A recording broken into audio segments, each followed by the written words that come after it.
Di lapangan Santo Petrus yang megah ini, tempat di mana Paus Fransiskus begitu sering merayakan Ekaristi dan memimpin pertemuan besar selama 12 tahun terakhir, kita berkumpul dengan hati yang sedih dalam doa di sekeliling jasad beliau. Namun kita dikuatkan oleh kepastian iman yang meyakinkan kita bahwa kehidupan manusia tidak berakhir di kuburan, melainkan berlanjut di rumah Bapa dalam kehidupan bahagia yang tiada akhirnya. Atas nama Kolegium Kardinal, dengan hangat saya mengucapkan terima kasih atas kehadiran Anda semua.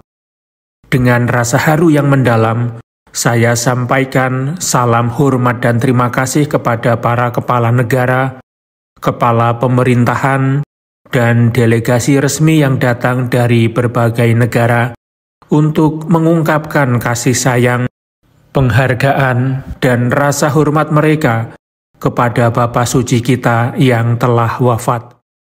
Ungkapan kasih yang kita saksikan dalam beberapa hari terakhir sejak beliau berpulang ke keabadian menunjukkan betapa dalamnya pontifikat Paus Fransiskus menyentuh pikiran dan hati banyak orang. Kehadiran terakhir tentang beliau yang akan selalu terpatri dalam ingatan kita adalah saat Minggu Paskah lalu, ketika Paus Fransiskus meskipun dalam kondisi kesehatan yang serius, tetap ingin memberikan berkat dari balkon Basilika Santo Petrus. Setelah itu, beliau turun ke lapangan ini untuk menyapa kerumunan besar yang hadir dalam Misa Paskah dengan mengendarai mobil Paus yang terbuka. Dengan doa-doa kita, kini kita menyerahkan jiwa Bapa Suci kita tercinta kepada Allah, agar Ia mengaruniakan kebahagiaan abadi dalam terang dan kemuliaan kasih-Nya yang tak terhingga. Meskipun di akhir hidupnya tubuh beliau lemah dan penuh penderitaan, Paus Fransiskus tetap memilih jalan pengorbanan diri ini hingga hari terakhir hidupnya di dunia. Ia mengikuti jejak Tuhannya, gembala yang baik, yang mencintai domba-dombanya sampai memberikan hidupnya bagi mereka. Ia melakukannya dengan kekuatan dan ketenangan, dekat dengan umat Allah, mengingat kata-kata Yesus yang dikutip Rasul Paulus, adalah lebih berbahagia memberi daripada menerima.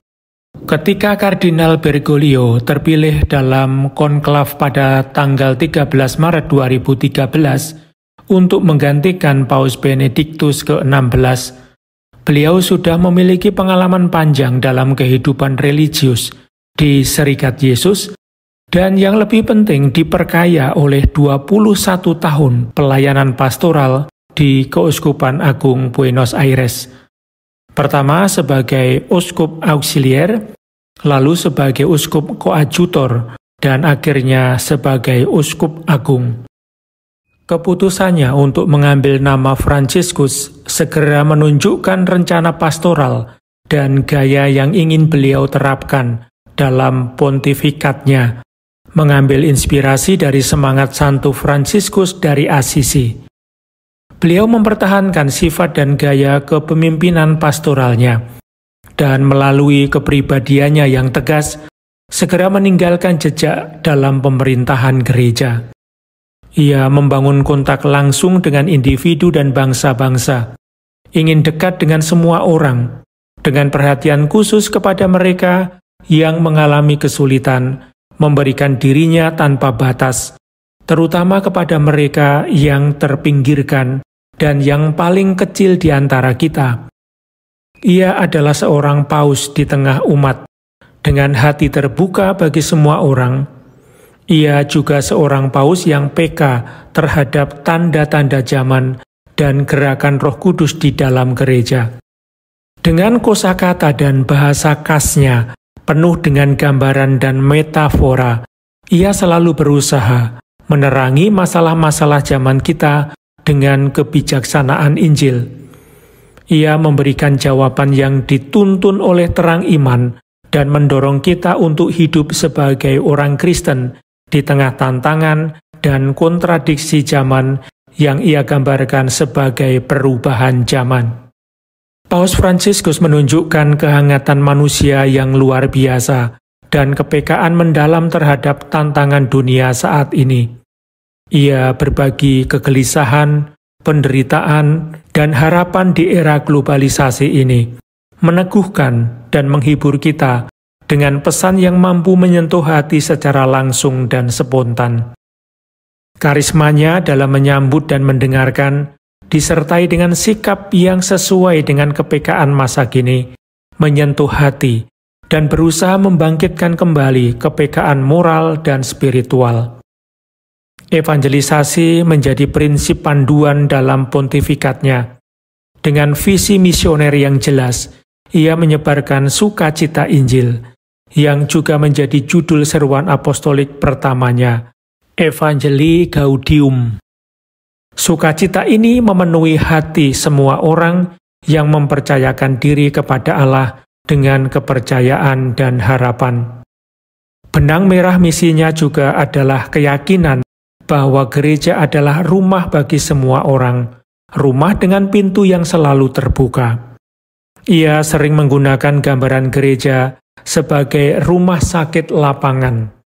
Setelah pertempuran, di mana banyak orang terluka, gereja yang peduli terhadap luka-luka dan kecemasan besar dunia modern. Gereja yang mampu merendahkan diri untuk setiap orang tanpa memandang kepercayaan atau kondisi mereka dan menyembuhkan luka-luka mereka. Tindakan dan seruannya untuk para pengungsi dan orang-orang terlantar tak terhitung jumlahnya. Perhatiannya terhadap kaum miskin tidak pernah berkurang. Sangatlah berarti bahwa perjalanan pertama Paus Fransiskus adalah ke Lampedusa, pulau yang menjadi simbol tragedi migrasi, di mana ribuan orang tenggelam di laut.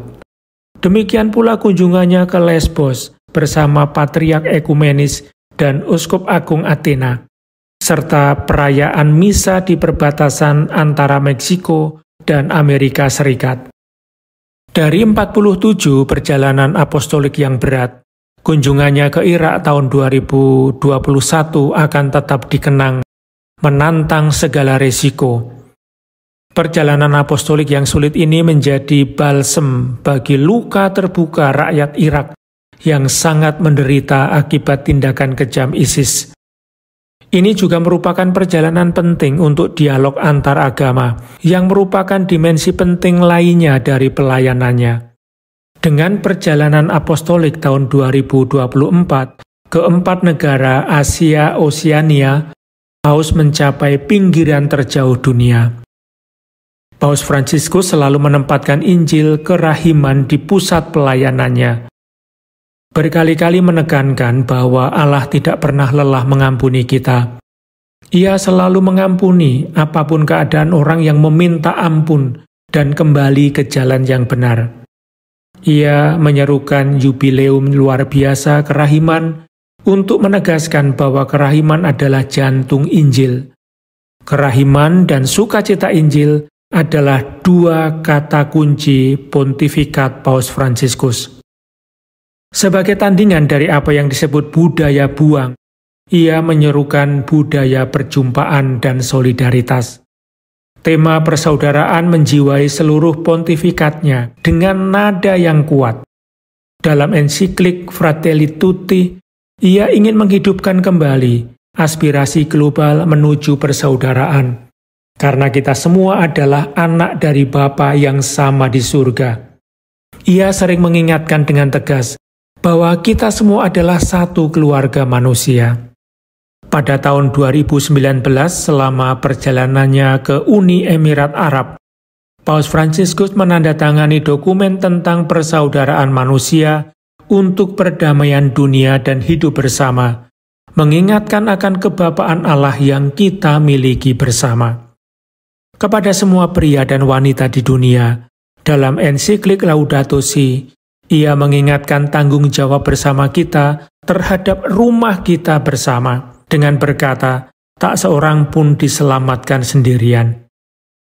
Menghadapi perang yang berkecamuk dalam beberapa tahun terakhir ini, dengan kengerian tak berperi kemanusiaan, dengan kematian dan kehancuran yang tak terhitung, Paus Fransiskus terus-menerus menyerukan suaranya, memohon perdamaian, dan menyerukan nalar serta negosiasi jujur untuk mencari solusi. Perang, katanya, menyebabkan kematian manusia dan penghancuran rumah sakit, dan sekolah. Perang selalu membuat dunia lebih buruk dari sebelumnya. Perang selalu merupakan kekalahan yang menyakitkan dan tragis bagi semua orang. Bangunlah jembatan, bukan tembok, adalah seruan yang ia ulangi berkali-kali, dan pelayanannya sebagai penerus Rasul Petrus terkait dengan pelayanan kemanusiaan dalam segala dimensinya. Bersatu secara rohani dengan seluruh umat Kristiani, kita hadir di sini dalam jumlah besar untuk mendoakan Paus Fransiskus agar Allah menyambutnya dalam kasih-Nya yang tak terbatas. Paus Fransiskus biasa menutup pidato dan pertemuannya dengan berkata, "Jangan lupa untuk berdoa bagi saya." Paus Fransiskus yang terkasih, sekarang kami memohon kepadamu, doakanlah kami, berkatilah gereja, berkatilah Roma, dan berkatilah seluruh dunia dari surga. Sebagaimana Engkau memberkati kami dari balkon Basilika ini pada minggu lalu dalam pelukan terakhir-Mu kepada seluruh umat Allah, dan juga peluklah umat manusia yang mencari kebenaran dengan hati tulus dan menjunjung tinggi obor harapan.